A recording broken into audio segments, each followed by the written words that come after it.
الحمد لله نحمده ونستعينه ونستغفره ونؤمن به ونتوكل عليه ونعوذ بالله من شرور أنفسنا ومن سيئات أعمالنا من يهده الله فلا مضل له ومن يضلله فلا هادي له ونشهد أن لا إله إلا الله وحده لا شريك له ونشهد أن سيدنا ومولانا محمدا عبده ورسوله المبعوث إلى الأسود والأحمر تتميم مكارم الأخلاق لا يخلق نبي ولا رسول بعده ولا أمة بعد أمته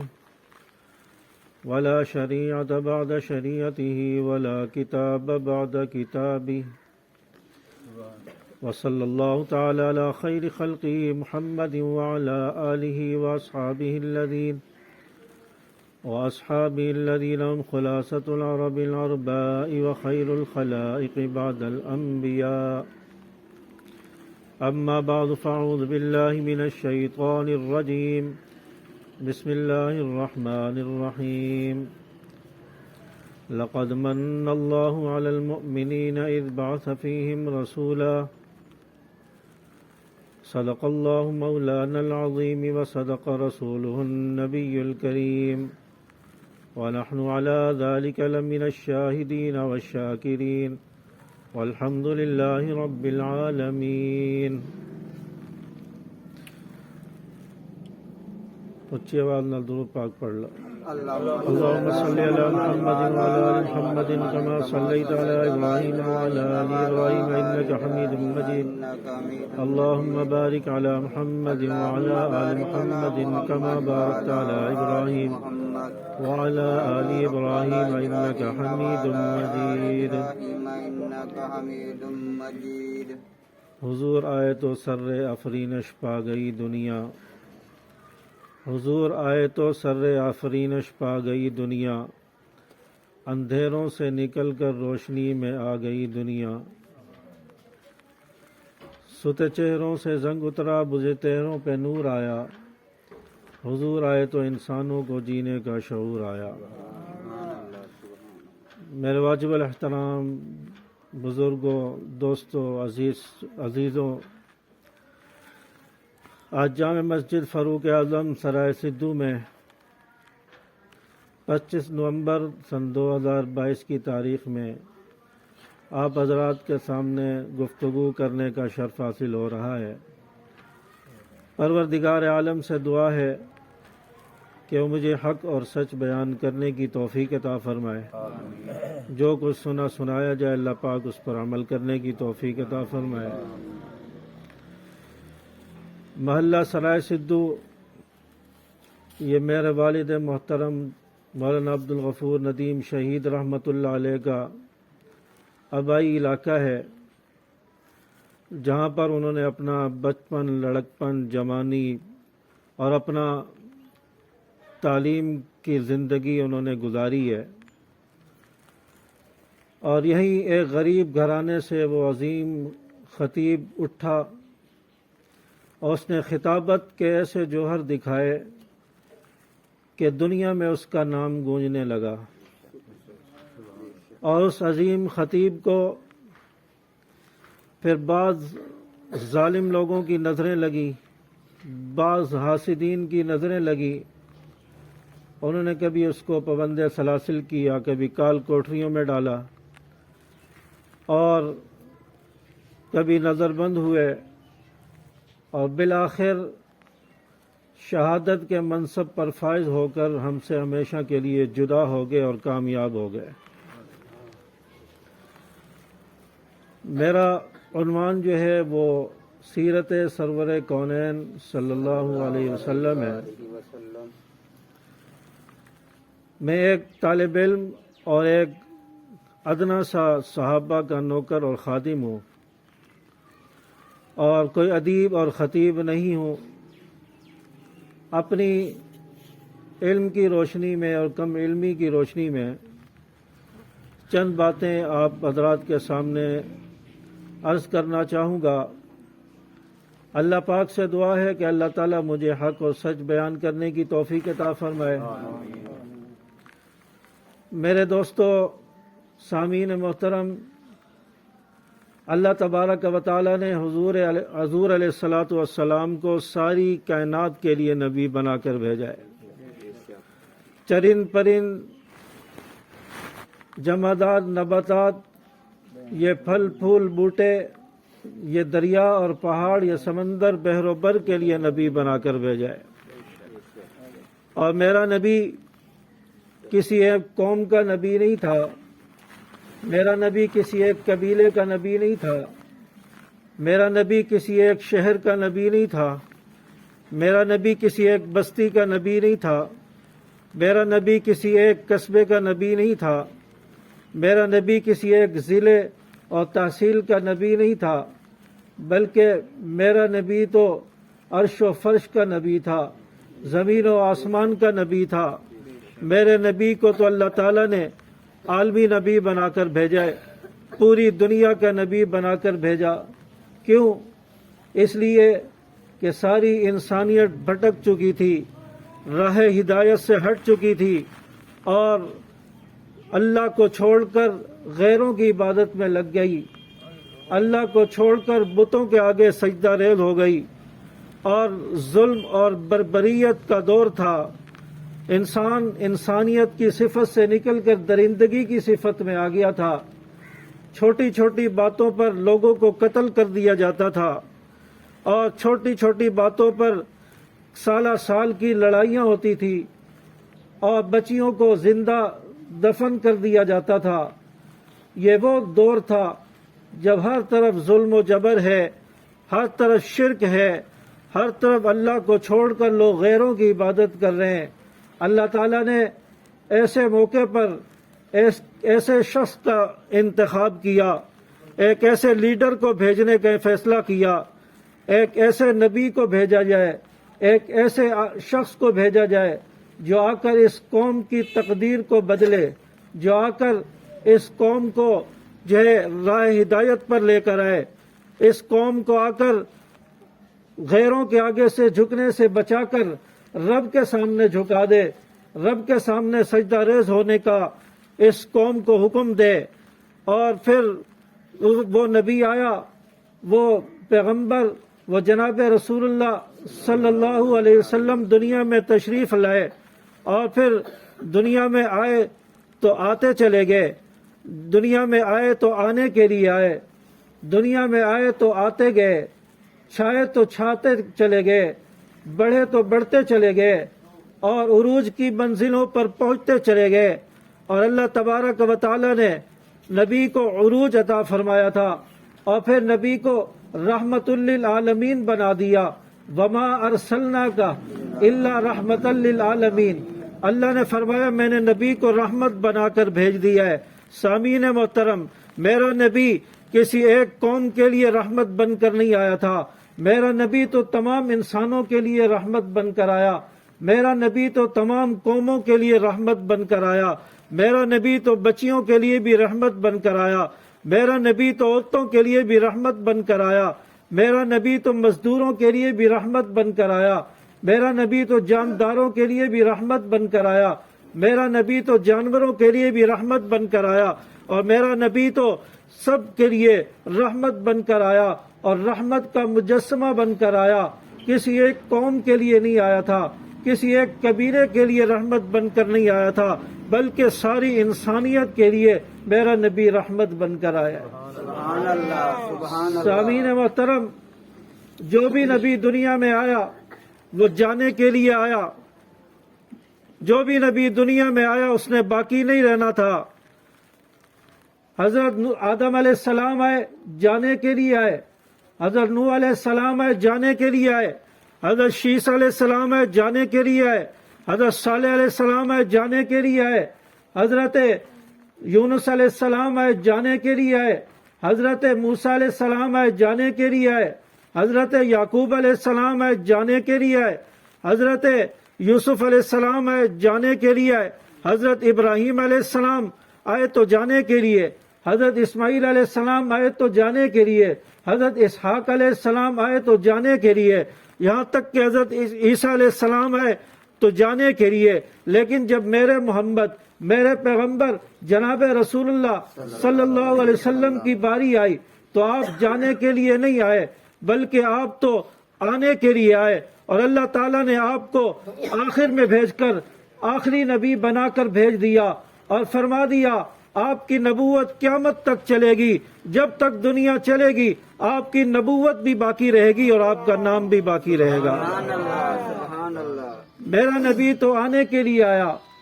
اور میرا نبی تو چھا گیا، میرے نبی کی شریعت تو ہمیشہ کے لیے،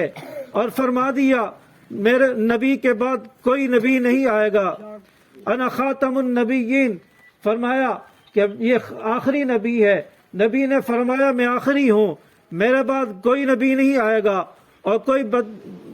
بد کردار، کوئی جھوٹا، کوئی بے ایمان اگر نبی کے بعد نبوت کا دعویٰ کرے وہ نبی تو نہیں ہو سکتا، وہ بدبخت، وہ زندیق تو ہو سکتا ہے، وہ مرتد تو ہو سکتا ہے، وہ دجال تو ہو سکتا ہے، وہ کانا تو ہو سکتا ہے، لیکن نبی نہیں ہو سکتا۔ تو اللہ تبارک و تعالیٰ نے میرے نبی کو دنیا میں بھیجا اور آپ کو آخری نبی بنا کر بھیجا، اور اللہ تعالیٰ نے فرمایا کہ اے نبی میں نے تیرے ذکر کو اونچا کر دینا ہے، تیرا نام اونچا کر دوں گا، ورفعنا لک ذکرک، آپ کا نام جو ہے